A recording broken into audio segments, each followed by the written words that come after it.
For me, it was 9/11, when the World Trade Centers were hit. I had already gone and graduated college. I was actually 28 when I joined the military. 28. Yeah, 28, yes. My parents never pushed the military, and I had nothing against the military. I was going to pursue a different path. But 9/11 happened and realized that I should probably do something a little bit more important. And so I joined the military, and 20 years later, here I am. Well, how did that impact on you, right? Because at 28, I left. I got out the military, the regular army. Then I joined the reservists a few years later. But I left at 26, 27. So I'd already done my stint, right?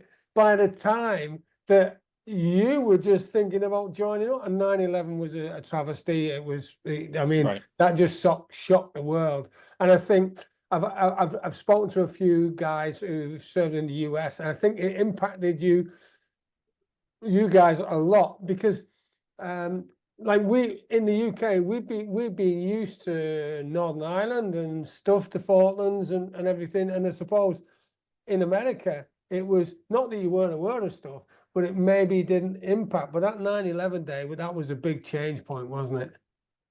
Oh yeah, I mean, it essentially was our generation's Pearl Harbor. Yeah, yeah.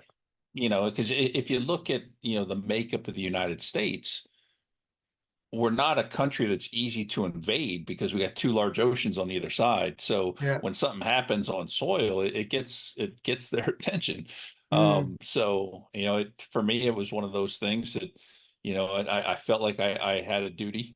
Yeah, Much like I would imagine a lot of the guys after Pearl Harbor decided yeah, they had a duty, and yeah. so I wound up raising my hand, and 20 years later.